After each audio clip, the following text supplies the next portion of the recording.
ಎಷ್ಟು ಬಿಸಿನೆಸ್ ಮಾಡ್ತಾ ಇದ್ದೀವಿ. ಈ ಪಾಂಡುರಂಗ ರಿಯಲ್ ಎಸ್ಟೇಟ್ ಅಂತ ಬೋರ್ಡ್ ಯಾಕೆ? ನಿಮ್ದೇ ಒಂದು ಬೋರ್ಡ್ ಹಾಕ್ಸ್ಕೊಂಡ್ಬಿಡಿ. ಏನಂತ ಬೋರ್ಡ್ ಹಾಕ್ಬೇಕು ಸರ್? ಕೆಲಸ ಮಾಡಿ, ನಿಮ್ಮ ಹೆಸರೇನು ಅಂತ ಹೇಳಿದ್ರಿ? ಜಾಜಿ ಚಂಬಲ್ದಿನ್ನಿ. ಆ ಜಾಜಿನ ಬಿಟ್ಟು ಹಾಕ್ಬಿಡಿ, ಜಂಬಲ್ದಿನ್ನಿ ಗಾರ್ಮೆಂಟ್ಸ್ ಅಂತ ಬೋರ್ಡ್ ಹಾಕ್ಸಿ ಚಿಕ್ಕದಾಗಿ ಅಫಿಲಿಯೇಟೆಡ್ ಟು ಗೋಪಾಲ್ ಗಾರ್ಮೆಂಟ್ಸ್ ಅಂತ ಹಾಕ್ಸ್ಬಿಡಿ ಸಾಕು. ಹೌದು, ಹೋಗಿ ಆ ಬೋರ್ಡ್ ಕಿತ್ತಾಕೋ. ಸುಮ್ನೆ ಕಿತ್ತಾಕಾಗುತ್ತಾ? ಒಂದು ನಿನ್ನ ಮಾನ ಕಳಿತ.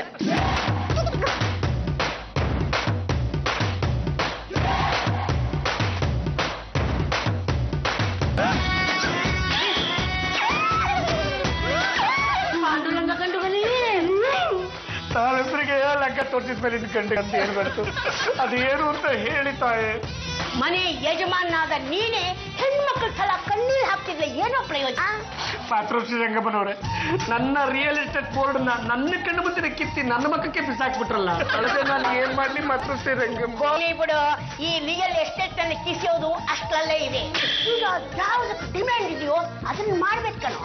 ಅಂದ್ರೆ ತಾವು ಏನನ್ನು ಹೇಳ್ತಾ ಇದ್ದೆ? ಈಗ ನನ್ನ ಸೊಸೆ ಫ್ಯಾಷನ್ ಡಿಸೈನ್ ಅಂತ ಬುಟಿಕ್ ಓಪನ್ ಮಾಡ್ಕೊಂಡಿದ್ದಾಳಲ್ಲ, ಆ ಥರ ನೀನು ಒಂದು ಅಂಗಡಿ ಓಪನ್ ಮಾಡು. ರೆಡಿನಾ? ಅಯ್ಯೋ ತೋಳಂದಿದೆ, ಮುಗಿತು ಇರಮ್ಮ. ರೆಡಿ. ಅಣ್ಣಯ್ಯ ತುಂಬಾ ಚೆನ್ನಾಗಿದೆ, ನೋಡ್ತಾ ಇದ್ರೆ ಹಾಕೋಬೇಕು ಅನ್ನಿಸ್ತಿದೆ. ಏನ್ ಯಜಮಾನ್ರಿ, ಇದನ್ನ ನಾನ್ ತಗೊಳ್ಳ? ನೋ ನೋ ನೋ ನೋ, ಪೂಜೆ ಆಗೋವರೆಗೂ ಯಾರು ಹಾಕೊಳ್ಳಾಗಿಲ್ಲ. Super super wonderful. ಏನ್ ಚೆನ್ನಾಗಿದ್ದೀರಿ ಇದು? ಇದು ನಿಮ್ಗೆ ಇಷ್ಟ ಆಯ್ತಾ? ಇಷ್ಟ ಆಯ್ತಾ ಅಂತ ಕೇಳ್ತೀರಲ್ರಿ? ಆ ಡಿಸೈನ್ ನಮ್ಮ ಅತ್ತೆ ಹೊಲ್ದಿದ್ದಲ್ಲ, ನಮ್ಮ ಅಣ್ಣ ಹೊಲ್ದಿದ್ದು. ಹೌದು ಸರ್, ನಾನು ಪಾಂಡುರಂಗ ಕಂಡಿರಲಿ. ಎಡಗೈ ಎತ್ತಿದ್ರು ವೀರಕೇಸರಿ, ಬಲಗೈ ಎತ್ತಿದ್ರು ವೀರಮದ ಕರೆ. ಕಾಲಿಗೆ ಬೀಳ್ತಾ ಇದ್ದೀನಿ, ಆಶೀರ್ವಾದ ಇಕ್ಕಿ ಸರ್. ಅಲ್ಲ, ಈ ನಿಮ್ಮ ಗಂಡು ಬಲಿಯ ವಂಶದವರು ಫಿರಂಗಿ ಬಂದಿಟ್ಟು ಶತ್ರುಗಳನ್ನು ಉಡಾಯಿಸ್ತಾರೆ ಅಂತ ಕೇಳಿದ್ದೆ, ಆದ್ರೆ ಈ ತರ ಹೆಣ್ಮಕ್ಳು ಬಟ್ಟೆ ಹೊಲಿತಾರೆ ಅಂತ ನಾನು ಕೇಳಿದಿಲ್ವಲ್ಲ. ನೀವು ಮಾಡಿರೋ ಡಿಸೈನ್ಗಿಂತ ಪಾಂಡುರಂಗ ಅವ್ರು ಮಾಡಿರೋ ಡಿಸೈನ್ ಎಷ್ಟೋ ಲೇಟೆಸ್ಟ್ ಆಗಿದೆ. Thank you sir. ನೋಡ್ರಿ ಪಾಂಡುರಂಗ ಅವರೇ, ನಿಮ್ಮ ಕೆಲಸದಲ್ಲಿ ಎಷ್ಟು ಕ್ವಾಲಿಟಿ ಇದೆಯೋ ನಿಮ್ಮ ಮಾತಿನಲ್ಲೂ ಅಷ್ಟೇ ಕ್ವಾಂಟಿಟಿ ಇದೆ. ದೊಡ್ಡ ಮಾತು ಸರ್.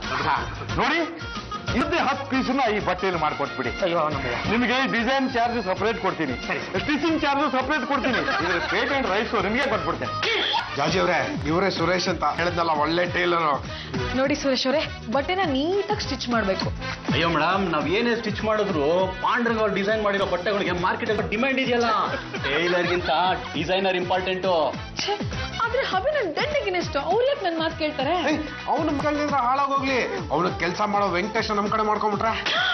ಗೊತ್ತು, ಮಸಾಲೆ ದೋಸೆಗೆ ದುಡ್ಡು ಕೇಳ್ದಿನ ಐಡಿಯಾ ಕೊಟ್ಬಿಟ್ಟಿಯಲ್ಲೋ. ಐಡಿಯಾ ಇಷ್ಟ ನೀವೇ ಕೊಡ್ತೀರಾ ಅಂತ ಗೊತ್ತು. ಮಿಸ್ಟರ್ ವೆಂಕಟೇಶ್, ನಾ ಹೀಗೆ ಕೇಳ್ತೀನಿ ಅಂತ ತಪ್ಪು ತಿಳ್ಕೊಬೇಡಿ. ಆಕ್ಚುಲಿ ನನ್ನ ಹಬಿ ನಿಮ್ಗೆ ಎಷ್ಟು ಸ್ಯಾಲ್ರಿ ಕೊಡ್ತಾರೆ? ಬಾಯಲ್ಲಿ 20,000 ಅಂತ, ಕೈಗೆ ಬರೀ 10,000 ಕೊಡ್ತಾರೆ. ಅಲ್ಲಿ ರಿಸೈನ್ ಮಾಡಿ ಇಲ್ಲಿ ಬರ್ತೀರಾ? 20,000 ಕೊಡ್ತೀರಾ? 20,000 ಏನು, 50,000 ಕೊಡ್ತೀನಿ. 75,000 ಕೊಡ್ತೀನಿ. ಬರ್ತೀನಿ ಸಾರ್, ನಾನು ಬಂದ್ಬಿಡ್ತೀನಿ ಸಾರ್. ನಾನು ಇಬ್ಬರಿಗೂ 1 ಕೊಡ್ತೀನಿ. ಲೇ, ಒಂದು 10 ಕೊಡ್ತೀನಿ. 1 20 ಕೊಡ್ತೀನಿ. ಒಂದು 30, 1 40 ಕೊಡ್ತೀನಿ. ಒಂದು 50 ಕೊಡ್ತೀನಿ. ಒಂದ್ಸಲ, ಒಂದು 50, 2 ಸಲ, ಒಂದು 50, ಬಂದ್ರು ಬರ್ರಿ, ಬಿಟ್ರಿ ಹೋಗ್ರಲ್ಲೇ. ಲೇ ವೆಂಕಟೇಶ, ಆ ತಲೆಕೆ ತಗೊಂಬ ತಿಂಗಳಿಗೆ 50 ಕೊಡ್ತೀನಿ ಅಂತ ತಕ್ಷಣ ಪಕ್ಕ ಬದಲಾಯಿಸ್ಬಿಟ್ಟಲ್ಲೋ. ನೀನೇನ್ ಮಾನ ಮರೆದಿದ್ಯೇನಾರೋ? ಲೇ ಉಸುರುಳ್ಳೆ, ಯಾವ್ದು ಊರು ನಿಮ್ದು? ಕಾಸರವಳ್ಳಿ. ತಿಂಗಳಿಗೆ 1.5 ಲಕ್ಷ ಅಂತ ಹೇಳಿದಿರಲ್ಲ ಸರ್. ಮುಂದಿನ ತಿಂಗಳು 1 ಲಕ್ಷ ಹಿಡ್ಕೊಳ್ಳಿ. ನಾನು ಹೇಳಿದ್ದು ತಿಂಗಳಿಗೆ 1.5 ಲಕ್ಷ ಅಲ್ಲ ಕಣ್ರಪ್ಪ, ವರ್ಷಕ್ಕೆ 1.5 ಲಕ್ಷ. ಯಾವ ನೀನು ಬಂದು ಕೆಲಸನೂ ಬೇಡ, ಬಾಗ್ರು ಹೋಗೋಣ. ಹಬಿ, ನನ್ನ ಜೊತೆ ಕಾಂಪಿಟೇಷನ್ ಮಾಡಕ್ ಹೋಗಿ ಇನ್ನೊಂದು ಅಂಗಡಿ ಓಪನ್ ಮಾಡಿದ್ರಲ್ಲ, ಈಗ ನೋಡಿ ಏನಾಯ್ತು?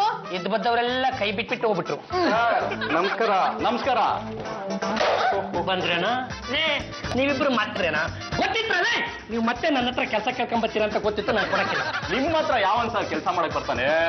ಸರ್ ತಗೊಳ್ಳಿ ಇನ್ವಿಟೇಷನ್ ಕಾರ್ಡು. ನವರಾತ್ರಿ ಫಂಕ್ಷನ್ ನೀವು ಗ್ಯಾರಂಟಿ ಬರ್ಬೇಕು. ಏನ್ ಏನಾಗ್ರಲ್ಲಿ ಮಾಡ್ತೀರಪ್ಪ ನೀವು? ಸರ್, ನಾವಿಬ್ರು ಹೊಸದಾಗಿ ಪಾರ್ಟ್ನರ್ಶಿಪ್ ಅಲ್ಲಿ ಒಂದು ಹೊಸ ಟೈಲರಿಂಗ್ ಶಾಪ್ ಓಪನ್ ಮಾಡಿದೀವಿ. ಇನ್ನೊಂದು ವಿಷಯ ಗೊತ್ತಾ? ಅದೇ ನಿಮ್ಗೆ ಆರ್ಡರ್ಸ್ ಕೊಡ್ತಿದ್ರಲ್ಲ ಗೋಪಾಲ್, ಅವ್ರೀಗ ಆರ್ಡರ್ಸ್ ಎಲ್ಲ ನಮ್ಗೆ ಕೊಡ್ತಾ ಇದಾರೆ. ಅಯ್ಯೋ ಶಿವನೇ, ಅವಯ್ಯ ನನಗೊಂದು ಮಾತು ಹೇಳಿದ್ರೆ ಎಲ್ಲ ಆರ್ಡರ್ಸ್ ಕ್ಯಾನ್ಸಲ್ ಮಾಡ್ಬಿಟ್ಟೆ. ಮತ್ತಿನ್ನೇನು ಸರ್, ಚೆನ್ನಾಗಿರೋ ಬಟ್ಟೆಗೆ ಸಿಗರೇಟ್ ಇಂದ ತೂತ್ ಮಾಡೋ ನಿಮ್ಮಂತಂಗೆ ಯಾವನ್ ಸರ್ ಆರ್ಡರ್ ಕೊಡ್ತಾನೆ? ಸರ್, ನೀವೇನು ವರ್ಕೊಂಬಿಡಿ, ನಮ್ ಶಾಪ್ ಅಲ್ಲಿ ಇನ್ನೂ 2 ಪೋಸ್ಟ್ ಖಾಲಿ ಇದೆ, ಬಂದ್ಬಿಡಿ. ಏನು ಡಿಸೈನರ್ ಪೋಸ್ಟೇ? ಅಲ್ಲ, ಕಾಜಾ ಗುಂಡಿ ಹಾಕೋದು.